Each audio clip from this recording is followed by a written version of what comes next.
Hi friends, मेरा नाम है रोहतास और आज है 20 नवंबर। और 20 नवंबर की जितनी महत्वपूर्ण करंट अफेयर है वो आपके लिए लेके आया हूँ और ये आपके आने वाले एग्जाम के लिए बहुत महत्वपूर्ण है। तो आइए शुरू करते हैं। 2025 के गवर्नर्स अवार्ड में मानद ऑस्कर किसे प्रदान किया गया? तो हाल ही में Tom Cruise, option number B right answer, Tom Cruise को गवर्नर्स अवार्ड में मानद ऑस्कर जो है प्रदान किया गया है। ये देख सकते हैं, ये है टॉम क्रूज जी, जिन्हें हाल ही में 140 प्लस वर्षों के अभिनय, निर्माण और सिनेमाई योगदान के लिए मानद ऑस्कर जो है प्रदान किया गया है। और इनकी जो उम्र है वह 63 वर्षीय है, टॉम क्रूज जी। और यह जो प्रतिष्ठान है वह लॉस एंजलिस में जो के प्रसिद्ध रे डाल्बी बालरूस में आयोजित किया गया था। तो यह लॉस एंजलिस में आयोजित किया गया था और इसमें जो टॉम क्रूज जो है उन्हें जो है मानद ऑस्कर प्रदान किया गया है उनके 40 प्लस वर्षों के अभिनय के लिए। डीएई द्वारा लॉन्च किए गए भारत के पहले नाइट्रिक ऑक्साइड वाउंड ड्रेसिंग का नाम क्या है? तो सही आंसर है ऑप्शन नंबर बी, क्लोनेक्स। क्लोनेक्स। तो डीएई ने क्लोजेनिटिस प्राइवेट लिमिटेड के साथ मिलकर क्लोनेक्स नामक भारत का पहला नाइट्रिक ऑक्साइड रिलीज करने वाला वाउंड ड्रेसिंग लॉन्च किया है। क्लोनेक्स को ब्राक ने विकसित किया है, तो और इसे लॉन्च किया है डीएई ने।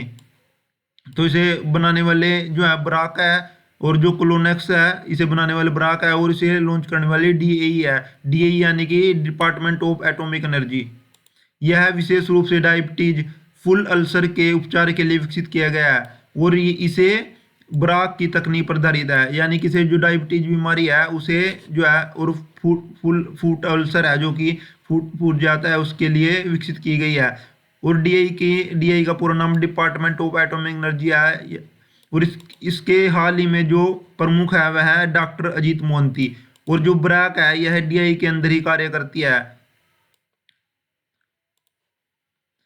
भारत एटॉमिक रिसर्च सेंटर जो है डिपार्टमेंट ऑफ एटॉमिक एनर्जी के अंडर में कार्य करता है। और ब्राक की जो मुख्यालय है ट्रोम्बे जो कि मुंबई में स्थित है वहां पर हुई। और ब्राक की जो स्थापना 1954 में की गई थी। और जो ब्राक है यह तो डिपार्टमेंट ऑफ एटॉमिक एनर्जी के अंडर कार्य करता है। और जो एटॉमिक एनर्जी है वह सीधे और डिपार्टमेंट ऑफ एटॉमिक एनर्जी है सीधे पीएमओ मंत्रालय के अंडर कार्य करता है। और भारत के परमाणु कार्यक्रम के जनक जो है डॉक्टर होमी जहांगीर भाभा है। भारत का पहला रिएक्टर जो है वह अप्सरा था जो कि 1956 में विकसित किया गया था और इसे अपग्रेड करके 2018 में पुनः चालू किया गया है। तो सही आंसर है ऑप्शन नंबर बी, क्लोनेक्स, जिसे डीएई यानी डिपार्टमेंट ऑफ एटॉमिक एनर्जी के जो एक संस्थान है ब्राक के द्वारा विकसित किया गया है। और यह अल्सर के उपचार के लिए, डायबिटीज फूट अल्सर के उपचार के लिए विकसित किया गया है।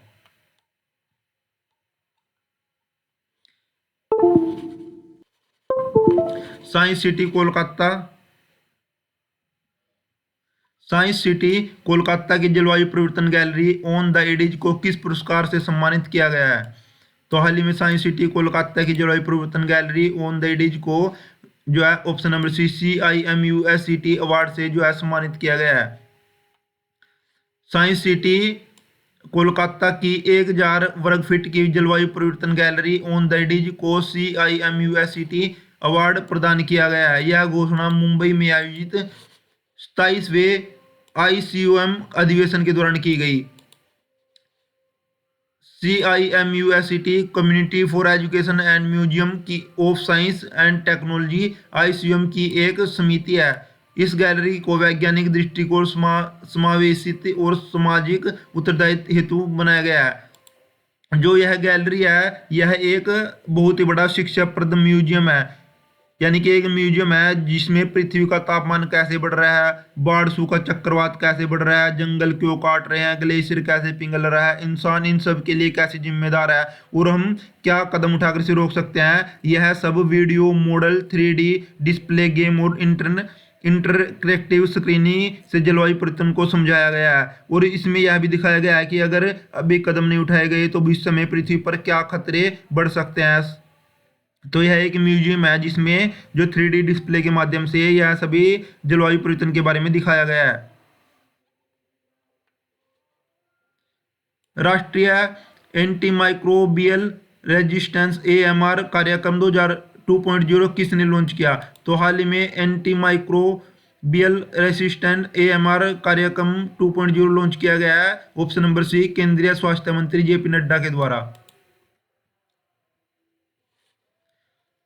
तो जेपी नड्डा जी ने इसे लॉन्च किया है और यह कहाँ पर? दिल्ली में लॉन्च किया गया है और इसकी अवधि 2025 से 2029 तक है। इसका उद्देश्य क्या है? एएमआर से निपटना। एएमआर क्या है? जैसे कि जैसे कि हम बीमार होते हैं तो डॉक्टर हमें एंटीबायोटिक या दवाई देते हैं ताकि शरीर में मौजूद जीवाणु, बैक्टीरिया, वायरल या फंगस जो है वह खत्म हो जाए। लेकिन अगर इन दवाओं का गलत इस्तेमाल हो, जरूरत से ज़्यादा इस्तेमाल हो और समय पर पूरा कोर्स न हो तो ये छोटे छोटे जीवाणु दवाइयों के खिलाफ चलाक और मजबूत हो जाते हैं, यानी कि दवाइयों का इन पर धीरे धीरे जो है असर होना बंद हो जाता है, जिससे कि यह जो है मजबूत हो जाते हैं।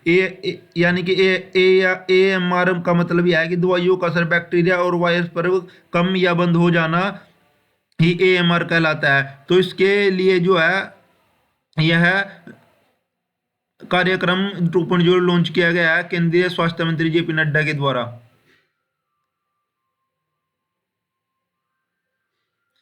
युवा एआई फॉर ऑल पहल किस मंत्रालय द्वारा शुरू की गई है? तो आंसर है ऑप्शन नंबर सी, इलेक्ट्रॉनिक्स और सूचना प्रौद्योगिकी मंत्रालय के द्वारा जो है एआई फॉर ऑल ऐप जो है पहल जो है शुरू की गई है। Ministry of electronic and IT द्वारा एआई साक्षरता को बढ़ाने देने के हेतु यह शुरू किया गया है। भारत सरकार ने युवा एआई फॉर ऑल को निःशुल्क राष्ट्रीय एआई लर्निंग कोर्स के रूप में लॉन्च किया है। तो एक कोर्स के रूप में लॉन्च किया गया है एआई को बढ़ावा देने के लिए। यह कार्यक्रम इंडिया एआई मिशन का हिस्सा है। हॉर्नबिल फेस्टिवल 2025 के लिए किस देश को कंट्री पार्टनर घोषित किया गया है? तो सही आंसर है option number C, UK, United Kingdom को हाल ही में जो है नागालैंड में आयोजित होने वाले जो नागा फेस्टिवल है उसके लिए यूनाइटेड किंगडम को कंट्री पार्टनर के रूप में घोषित किया गया है और यह हॉर्नबिल फेस्टिवल के नाम से जाना जाता है। यह किस स्थान पर हुआ? जो किसागा है जो कोहिमा नागालैंड में वहां पर आयोजित किया जाता है और यह 1 से 10 दिसंबर 2025 तक आयोजित किया जाएगा। जो नागालैंड का यह त्योहार है इसे फेस्टिवल ऑफ फेस्टिवल्स भी कहा जाता है, यानी कि त्योहारों का त्योहार इसे कहा जाता है। त्योहारों में नागा जनजाति की संस्कृति, संगीत, नृत्य, भोजन और हस्तशिल्प प्रतिदृष्टता किए जाते हैं, यानी कि जो प्रतिष्ठित किए जाते हैं यह सभी इसमें दिखाए जाते हैं। तो यह कहाँ आयोजित किया जाता है? ये नागालैंड के कासीमा के कोहिमा में आयोजित किया जाता है और इसे जो है नागा जनजाति का यह प्रमुख त्योहार है। जीएसआई की 175वीं वर्षगांठ पर आयोजित अंतर्राष्ट्रीय संगोष्ठी का मुख्य विषय क्या है? तो सही आंसर है ऑप्शन नंबर सी, अतीत का अन्वेषण और भविष्य का निर्माण। जीआईएस क्या है? Geological survey of India. यह संगोष्ठी 20 से 21 नवंबर 2025 को राजस्थान के अंतर्राष्ट्रीय केंद्र जयपुर में आयोजित की जाएगी। भारतीय भूवैज्ञानिक सर्वेक्षण द्वारा अतीत का अन्वेषण भविष्य का निर्माण जीएसआई के 175 वर्ष विषय पर यह अंतर्राष्ट्रीय संगोष्ठी का आयोजन किया जाएगा। जीआईएस यानी कि जियोलॉजिकल सर्वे ऑफ इंडिया की जो स्थापना है 1851 में की गई थी और यह खान मंत्रालय के अधीन कार्य करती है। जीआईएस का मुख्यालय जो है कोलकाता में है। जीआईएस किस प्रकार के डेटा को तैयार करता है? तो यह भूवैज्ञानिक, भूभौतिक और भू रासायनिक डाटा है उसे तैयार करता है। और जो जीआईएस किस मानचित्र को तैयार करता है? तो यह भूवैज्ञानिक मानचित्र को तैयार करता है, यानी कि भूवैज्ञानिक मानचित्र को जीआईएस द्वारा, जियोलॉजिकल सर्वे ऑफ इंडिया द्वारा तैयार किया जाता है। तो इसकी 75वीं वर्षगांठ पर किस विषय की संगोष्ठी के साथ है? तो अतीत का अन्वेषण भविष्य का निर्माण जो अंतर्राष्ट्रीय संगोष्ठी इसका मुख्य विषय है।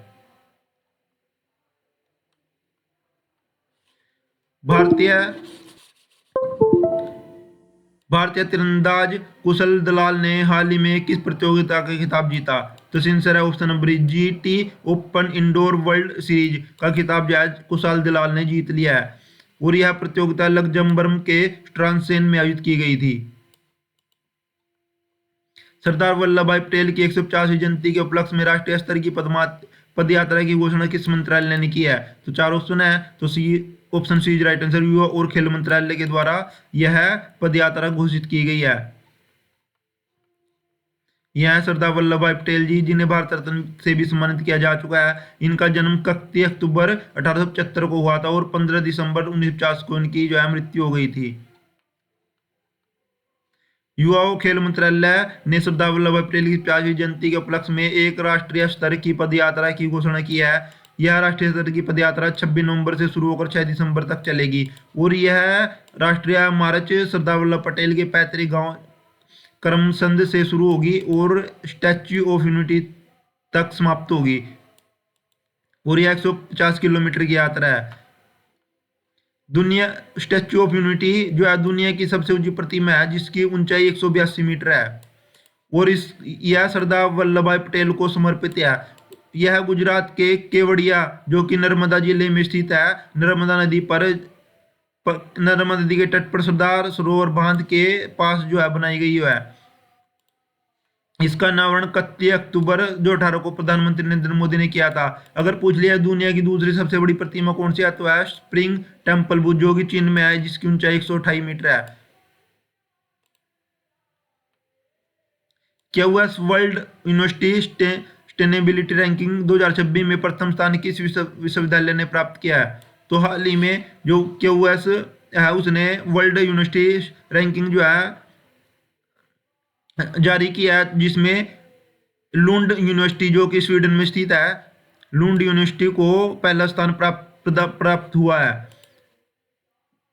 2026 में पहली बार स्वीडन के लुंड यूनिवर्सिटी को 100 का परफेक्ट स्कोर पाकर रैंकिंग में पहला स्थान मिला है। इससे पहले 2024-25 में यूनिवर्सिटी ऑफ टोरंटो जो है शीर्ष पर थी, यानी कि जो 24-25 में यूनिवर्सिटी ऑफ टोरंटो थी, लेकिन अभी की बार 2026 में लुंड यूनिवर्सिटी जो कि स्वीडन में स्थित है उसे पहला रैंक दिया गया है और भारत का पहले 200 में कहीं पर भी कोई स्थान नहीं है।